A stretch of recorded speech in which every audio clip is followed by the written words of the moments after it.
नमस्कार बच्चों, मैं फिर आ चुका हूं आपके लिए फिर से नई वीडियो लेकर। अब ध्यान से सुनना बेटा। याद होगा बेटा, मैंने लास्ट क्लास के अंदर जो है आप लोगों को बताया था कि अशोक के जीवन के अंदर जो है कलिंग युद्ध ने एक बहुत बड़ा परिवर्तन किया था। और वो परिवर्तन सिर्फ अशोक ही नहीं, विश्व के कई सारे देशों पर दिखाई दिया था। तो आज हम समझने वाले हैं कलिंग के बारे में, कलिंग के युद्ध के बारे में, और क्या प्रभाव पड़ा था इस युद्ध का अशोक के जीवन पर आज पढ़ेंगे। तो शुरुआत करते हैं बेटा। आज की क्लास के अंदर हम पहले पढ़ेंगे कलिंग युद्ध।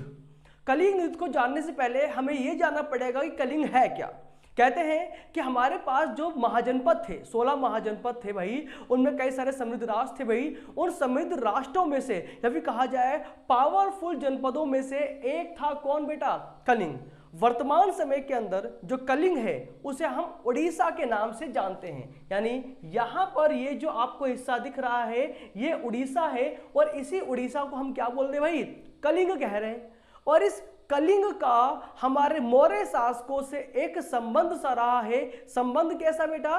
राज करने का संबंध। अब वो राज का संबंध क्या था, ध्यान देना। कहते हैं कि कलिंग युद्ध जो है बेटा मगध शासक अशोक के बीच और कलिंग राजा कलिंग राज के बीच में हुआ था। मगध आपको पता है बेटा, ये बिहार और छत्तीसगढ़ का ये जो इलाका है इसको क्या बोला गया बेटा? आपका बिहार और झारखंड का जो इलाका है इसे हम क्या बोलते हैं भाई? कलिंग कहते हैं भाई। सूर्य आपका मगध कहते हैं। तो ये आपका मगध है और ये क्या था बेटा? आपका कलिंग है। इन दोनों के बीच में जो युद्ध हुआ था, इस युद्ध को हमने क्या नाम दिया भाई? कलिंग युद्ध का नाम दिया था। और ये कलिंग युद्ध जो है, ये कलिंग युद्ध हुआ था इन दोनों के बीच में 261 ईसा पूर्व में। ध्यान देना बेटा, कब? 261 ईसा पूर्व में। कहते हैं कि कलिंग एक समृद्ध राष्ट्र था जिसे महासागर का स्वामी कहा जाता है। गौर करना बेटा, कलिंग आपको दिख रहा है बेटा, ये कोस्टल एरिया पर है, तटीय भाग पर है। इस कलिंग को जो है हम क्या नाम दे रहे हैं बेटा? हम दे रहे हैं इसको नाम महासागर का स्वामी। क्या नाम दे रहे हैं बेटा हम? महासागर का स्वामी। और कहते हैं कि कलिंग इतना समृद्ध था कि समृद्ध के साथ साथ यहाँ पर कई कलाकार थे, लोग शांति प्रिय जीवन व्यतीत करते थे। और साथ में ये जो कलिंग दिख रहा है बेटा, ये एक महत्वपूर्ण बंदरगाह भी था और इसके पास एक मजबूत नौसेना भी थी, जिसकी वजह से कलिंग एक समृद्ध राष्ट्र बन रहा था। लेकिन इस कलिंग का मगध के साथ ऐसी क्या दुश्मनी हो गई कि इन दोनों के बीच में क्या हो गया भाई? युद्ध हो गया, जिसको इतिहास के अंदर कलिंग युद्ध के नाम से जाना गया। अब वो था क्या? कहते हैं कि हम लोग जो बात कर रहे हैं बेटा मगध के राजा अशोक की, तो अशोक कौन है बेटा? आपके मौर्य वंश के एक राजा हैं, यानी मौर्य साम्राज्य के राजा हैं। मौर्य साम्राज्य जो स्थापित हुआ था वो चंद्रगुप्त मौर्य के द्वारा हुआ था, और चंद्रगुप्त मौर्य ने ये साम्राज्य बनाया था नंद वंशों को हराकर। यानी जो नंदों का वंश था, उनके जो अंतिम राजा थे महापद्मानंद, उनको हराकर जो है ये मगध का शासन जो है चंद्रगुप्त मौर्य ने लिया था और उसको नाम दिया गया था मौर्य साम्राज्य। लेकिन जब तक नंद का शासन था, यानी नंदों का शासन था बेटा भारत के ऊपर, तो कलिंग आपके नंद का यानी मगध का ही एक हिस्सा था। ध्यान देना बेटा, क्या बोल रहा हूं बेटा यहां पर मैं कि 321 ईसा पूर्व तक जो कलिंग है वो नंद साम्राज्य का हिस्सा था, यानी मगध साम्राज्य का ही हिस्सा था। लेकिन इन नंद वंशों को किसने हराया बेटा? चंद्रगुप्त मौर्य ने हरा दिया। हराते ही कलिंग ने घोषणा कर दी कि मैं अब नंदों का अधीनस्थ क्षेत्र माना नहीं जाऊंगा, मैं एक स्वतंत्र प्रदेश रहूंगा। तो यानी यहां से वो क्या बन गया बेटा? एक स्वतंत्र प्रदेश बन गया था। कौन? कलिंग। लेकिन मैंने अभी आपको कलिंग की कुछ खासियत बताई भाई, कि कलिंग के पास नौसेना थी, ये महत्वपूर्ण बंदरगाह था, कई सारे कलाकार थे, समृद्ध राष्ट्र था। इसलिए चंद्रगुप्त मौर्य चाहते थे कि कलिंग मौर्य साम्राज्य का हिस्सा बने। इसके लिए जो है चंद्रगुप्त मौर्य ने कई सालों तक प्रयास करे इसको अपने साम्राज्य का हिस्सा बनाने के लिए। बाद में बिंदुसार आते हैं चंद्रगुप्त मौर्य के बेटे, उन्होंने भी प्रयास किया, लेकिन दोनों कभी भी कलिंग को मौर्य साम्राज्य का हिस्सा नहीं बना पाए। लेकिन बाद में हम देखते हैं कि चंद्रगुप्त मौर्य के पौत्र यानी पोते आते हैं। क्या नाम है उनका बेटा? अशोक। क्या नाम है बेटा उनका? अशोक। अशोक ने अपने दादा और पिता के जो कार्य थे उनको आगे बढ़ाया, और कहा गया है कि कलिंग पर विजय प्राप्त करने के लिए अशोक ने एक लंबे वर्षों तक जो है रणनीति बनाई थी, कई सारी कूटनीतिक चालें चली थी बेटा, जिसको काम करने में कम से कम उसको 16 वर्ष लग गए थे। यानी 16 वर्षों तक कलिंग पर विजय प्राप्त करने के लिए सम्राट अशोक द्वारा कई तरह के प्लान बनाए गए और फिर एक युद्ध छिड़ा। कब? 261 ईसा पूर्व में। किसके बीच में? मगध के सम्राट अशोक और कलिंग के राजा कलिंग राज के बीच में। कहते हैं कि दोनों ही पावरफुल थे, दोनों ही हार मानने को राजी नहीं थे। यहां तक कि यह कहा गया कि एक बार तो इस युद्ध के अंदर कलिंग जो है मगध पर भारी पड़ रहा था, कलिंग के सैनिक अंतिम सांसें तक लड़ रहे थे, लेकिन अंत में जो है आपकी मगध की जो विशाल सेना थी, उस विशाल सेना के आगे जो है कलिंग के राजा या कलिंग के सैनिक नहीं टिक पाए और इस युद्ध में विजय हो गई। किसकी? सम्राट अशोक की। किसकी बेटा? सम्राट अशोक ने जो है 261 में किए गए युद्ध में जो है कलिंग को हराकर कलिंग को जो है मौर्य साम्राज्य का हिस्सा बना दिया और कलिंग उस समय यानी मौर्य साम्राज्य का 5वां प्रांत बन गया। कौन सा बेटा? 5वां प्रांत बन गया।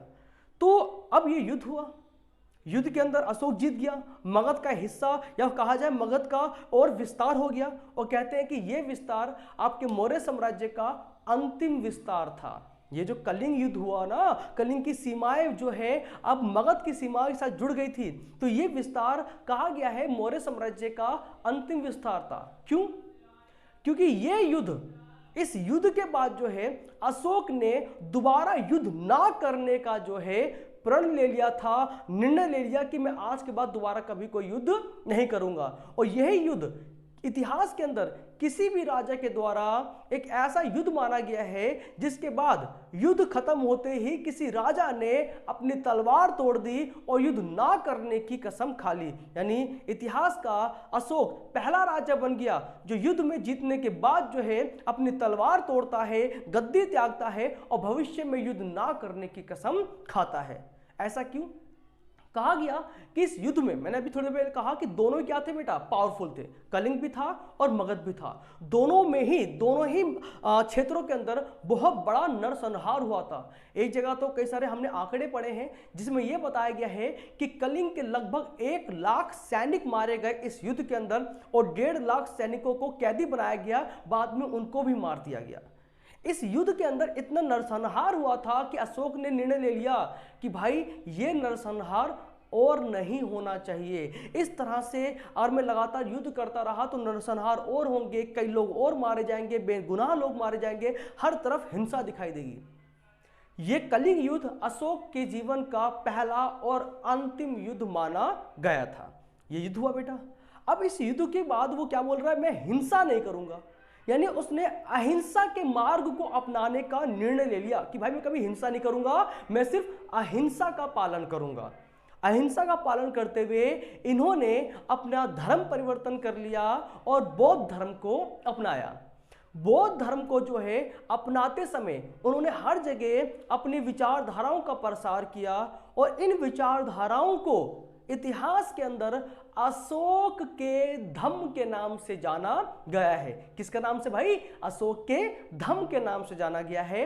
और अशोक ने अपने धम्म को जो है भारत के साथ साथ जहां पर भी अशोक का साम्राज्य फैला हुआ था वहां तक उन धर्मों का प्रसार किया। कहां तक बेटा?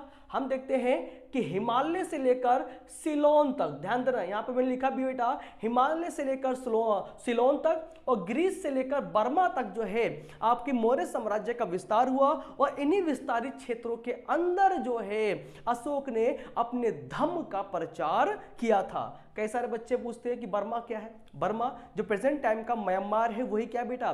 बर्मा है। जो सिलोन है, सिलोन क्या है बेटा? जो नीचे हमारे देश के अंदर नीचे क्या बेटा? एक आइलैंड है, लंका यानी श्रीलंका। श्रीलंका को क्या बोला गया बेटा? सिलोन बोला गया है। और ग्रीस कहाँ है बेटा? आपको पता है जो एशिया का पश्चिमी हिस्सा है जिसे आप ग्रीक कहते हो, यूनान कहते हो, वहां तक जो है ये साम्राज्य फैला हुआ था और उनकी विचारधारा को जो है फैलाया गया है। यानी लगभग यहां से लेकर ये पूरा क्या था बेटा? अशोक का साम्राज्य था। यहां पर ही अशोक के धर्मों का फैलाव या विस्तार किया गया। अब क्वेश्चन उठता है कि अशोक के धर्म थे क्या? तो ध्यान दो बेटा, हम हमें पढ़ना है बेटा अशोक के धम। पहला धम क्या बेटा? अहिंसा। मैंने अभी थोड़ी देर पहले कहा कि अशोक ने क्या बोला था कि मैं कभी भी अब हिंसा नहीं करूंगा। हिंसा ना करने का मतलब क्या है कि मैं कभी युद्ध नहीं करूंगा, यानी उसने आजीवन अहिंसा का पालन करने का प्रण ले लिया था। तो ये इसका पहला धम माना गया। हर जगह लोगों को वो शिक्षा देता रहा कि अहिंसा के मार्ग पर चलना चाहिए, अहिंसा को अपनाओ, किसी भी तरह की हिंसा ना करो। और यही अशोक प्राचीन भारत का एक पहला कह सकते हैं या फिर ऐसा सम्राट कह सकते हैं जिसने अपने साम्राज्य के अंदर पशु बलि पर भी क्या बेटा पाबंदी लगा दी थी। सॉरी, पशु बलि नहीं, मतलब पशुओं के शिकार पर जो है बेटा इसने पाबंदी लगा दी थी। तो यानी कहीं ना कहीं ये पशु प्रेमी भी हुआ ना भाई। साथ में धार्मिक सहनशीलता इसका दूसरा धम है। इसका मानना है कि जो व्यक्ति जिस धर्म का है, अपने धर्म को जो है उसको सही तरीके से पालन करना चाहिए, उसको फॉलो करना चाहिए, लेकिन साथ साथ में दूसरे धर्मों को भी सम्मान देना चाहिए। सिर्फ अपने धर्म को ही सर्वोपरि बताना नहीं चाहिए, उनको सिर्फ अपने धर्म का पालन करना चाहिए और दूसरे धर्मों का सम्मान करना चाहिए। यह अशोक का दूसरा धर्म है। साथ में सत्य का पालन करना, लोगों को दान दक्षिणा देना, यह भी उनके धर्मों में से एक माना गया है। बड़ों को आदर देना, उनकी आज्ञा का पालन करना, छोटों को भी, छोटे के साथ भी एक उचित व्यवहार करना भी अशोक का धर्म माना गया है। अपने धर्म के रीति रिवाजों को सही तरीके से फॉलो करना, उनको अपनाना, ये भी उनका एक धर्म है। और शुद्ध जीवन यानी बिना हिंसात्मक जीवन के हिंसात्मक जीवन का आगे बढ़ना, यानी अहिंसा को अपनाते हुए आगे बढ़ना, और जितनी प्रकृति से हमारी आवश्यकता हो उतना ही उपभोग करना, अनावश्यक चीजों का प्रयोग ना करना, ये सारे क्या थे बेटा उसके शुद्ध जीवन को दर्शाते हैं। तो अशोक ने धीरे धीरे कर करके इन धर्मों को जो है हर जगह पहुंचाने का प्रयास किया। ये धर्म जो पहले मात्र पाटलिपुत्र तक सीमित थे, धीरे धीरे पूरे मगध में फैलाए गए। मगध के साथ साथ जहां पर भी इसका साम्राज्य फैला हुआ था वहां तक फैलाए। साम्राज्य तक फैलाने के लिए उन्होंने अपने बच्चों से भी कहा, यानी अपने बच्चों को भी, अपने बेटी और बेटा को भी श्रीलंका भेजा भाई धर्मों को फैलाने के लिए। म्यांमार भी गए ये लोग, चाइना भी पहुंच जाते हैं। इनके कई सारे मंत्री और कई सारे ऐसे सहयोगी थे जिन्होंने अशोक के धर्मों को जो है हर जगह फैलाया। फैलाते फैलाते उन्हीं धर्मों से जो है कहीं ना कहीं बौद्ध धर्म का फैला हुआ, और बौद्ध धर्म जो मात्र एक महाजनपद तक ही सीमित था, आज वो एक विश्वव्यापी धर्म जो है बन चुका है हमारा बौद्ध धर्म। बौद्ध धर्म को और आगे बढ़ाने के लिए सम्राट अशोक ने अपने धर्मों के साथ साथ जो है कई तरह के स्तूपों का भी निर्माण करवाया जिसके अंदर महात्मा बुद्ध के अवशेष थे। यानी बौद्ध धर्म को एक विश्वव्यापी धर्म बनाने में सम्राट अशोक की एक महत्वपूर्ण भूमिका थी। तो ये मेरी आज की क्लास है जिसके अंदर मैं शायद आपको सही तरीके से एक छोटे से शब्दों के अंदर, काफ़ी कम शब्दों के अंदर मैं आपको समझा पाया हूँगा कि कलिंग का युद्ध क्या था और कलिंग के युद्ध का अशोक के जीवन पर क्या प्रभाव पड़ा। यानी अशोक के धर्म या बौद्ध जीवन को अपनाना, शांतिपूर्वक जीवन को अपनाया। तो ये कहीं ना कहीं जो है अशोक के जीवन के अंदर हुआ, और ये मेरी आज की क्लास थी। उम्मीद करता हूँ आपको समझ में आया होगा। अगर समझ में आता है तो प्लीज़ लाइक करें, कमेंट करें, शेयर करें, सब्सक्राइब करना ना भूलें। Thank you.